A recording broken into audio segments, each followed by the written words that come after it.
Iran దగ్గర nuclear బాంబులు లేకపోవడం వల్ల ఇజ్రాయెల్ హమాస్ పై అంతగా విరుచుకుపడుతున్నా సరే ఇరాన్ ఏమీ చేయలేకపోయింది. అదే ఇరాన్ గనక న్యూక్లియర్ బాంబులు కలిగి ఉంటే ఇజ్రాయెల్ పై ఖచ్చితంగా ప్రయోగించేది. ఎందుకంటే హమాస్ ని అంత దారుణంగా ఓడించింది. అయినా సరే ఇరాన్ తన యొక్క మిసైళ్లతోనో లేకపోతే డ్రోన్లతోనో 2024 అక్టోబర్లో విరుచుకుపడింది. అయితే ఇజ్రాయెల్కి చెందినటువంటి మొసాద్ ఆ గాలిలోనే వాటిని కూల్చేశాయి. అయితే ఇప్పుడు వేగుల ద్వారా ఇజ్రాయెల్కి ఒక గోల్డెన్ ఇన్ఫర్మేషన్ వచ్చింది. అదేంటంటే ఇరాన్ దగ్గర మొత్తం అణుశుద్ధి కర్మాగారానికి సంబంధించినటువంటిది అలాగే న్యూక్లియర్ బాంబులకు సంబంధించినటువంటి డిజైన్ మొత్తం కూడా ప్రాసెసింగ్ మొదలైపోయింది. మరికొన్ని నెలలుంటే గనక ఇరాన్ 1-2 బాంబులు అయితే తయారు చేసుకుంటుంది. దాని దగ్గర యురేనియం నిల్వలు కూడా ఉన్నాయి అని వేగుల ద్వారా ఇజ్రాయెల్కి ఇన్ఫర్మేషన్ వచ్చింది.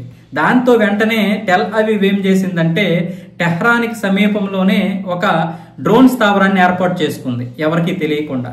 ఈ డ్రోన్ స్థావరాన్ని ఏర్పాటు చేసుకుని ఇరాన్ ఎక్కడెక్కడ అణుస్థావరాలను ఏర్పాటు చేసిందో వాటన్నింటిపైన కూడా నిఘా ఏర్పాటు చేసింది. నిఘా పెంచుకున్న తర్వాత ఇక ఉపేక్షిస్తే ఇరాన్ ఖచ్చితంగా న్యూక్లియర్ బాంబు గనక తయారు చేసిందంటే ఇజ్రాయెల్ పై దాడి చేస్తుందని గమనించినటువంటి ఇజ్రాయెల్ ఏం చేసిందంటే వెంటనే అణుస్థావరాల పైన ఇప్పుడు చమురు నిల్వల పైన ఇజ్రాయెల్ అయితే దాడి చేస్తుంది. అని ఈ విషయం తెలియగానే ఇరాన్ పైన ఇజ్రాయెల్ దాడి చేసింది. ఒకవేళ గనక ఉపేక్షిస్తే ఇరాన్ గనక 1 గాని 2 గాని అణుబాంబులు తయారు చేస్తే ఖచ్చితంగా వాటిని ఇజ్రాయెల్ పైనే ప్రయోగిస్తుంది. ఇజ్రాయెల్ చాలా చిన్న దేశం, 22,000 చదరపు కిలోమీటర్ల భూభాగం కలిగినటువంటి దేశం.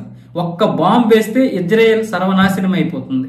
అంటే దాదాపు 30-40% దెబ్బతింటుంది. అంటే జనాభా కూడా చాలా తక్కువ కాబట్టి 96 లక్షల మంది లోపే కాబట్టి చాలా వరకు ఇజ్రాయెల్ నాశనం అయిపోతుంది. ఇలాంటి పరిస్థితులు గనక మనం రాకుండా ఉండాలంటే ఇరాన్ ఎట్టి పరిస్థితుల్లోనూ అణుబాంబులు తయారు చేయకూడదు. అందుకే ఇజ్రాయెల్ శుక్రవారం ఉదయం ఇంత దారుణంగా ఇరాన్ పై అయితే దాడికి పాల్పడింది. ఆయుధ శ్రేణి యురేనియం నుంచి ఒక పేలుడు పరికరంగా మార్చేందుకు అవసరమైన పరికరాలను సిద్ధం చేయడం కోసం అనేక వర్కింగ్ గ్రూపులను ఇరాన్ ఏర్పాటు చేసిందని ఆ ఇంటెలిజెన్స్ నివేదిక వెల్లడించింది. హమాస్ ఇజ్రాయెల్ పై దాడి చేసిన తర్వాత ఈ పరిణామాలు చోటు చేసుకున్నాయి. మరొక వైపు పౌర అవసరాలకు మించి యురేనియంను ఇరాన్ శుద్ధి చేస్తూనే ఉంది. మేలో అటామిక్ ఎనర్జీ సంస్థ ఇచ్చిన నివేదిక ప్రకారం ప్రస్తుతం ఇరాన్ వద్ద ఉన్న యురేనియం మరింత శుద్ధి చేస్తే 9 అణుబాంబుల తయారీకి సరిపోతుందని పేర్కొంది.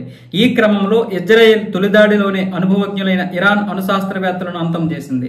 వీరంతా అణ్వాయుధాలకు సంబంధించి ఏళ్ల తరబడి పరిశోధనలు చేసి విజ్ఞానం సంపాదించిన వారు. వీరి కదలికలను ఇజ్రాయెల్కి చెందిన డజన్ల కొద్ది ఇంటెలిజెన్స్ రీసెర్చర్లు ఏళ్ల తరబడి గమనిస్తున్నారు. ఇది పరిస్థితి. అంటే ఇజ్రాయెల్ భయపడింది వాస్తవమే. ఇజ్రాయెల్ గనక ఈ రోజు ఇరాన్ పై దాడి చేయకపోతే ఇజ్రాయెల్ అనే దేశమే మరొక సంవత్సరంలో లేకుండా చేయాలని ఇరాన్ యొక్క ప్లాన్ కాబట్టి ఇజ్రాయెల్ కూడా ఈ విధంగా దాడులు చేస్తుంది.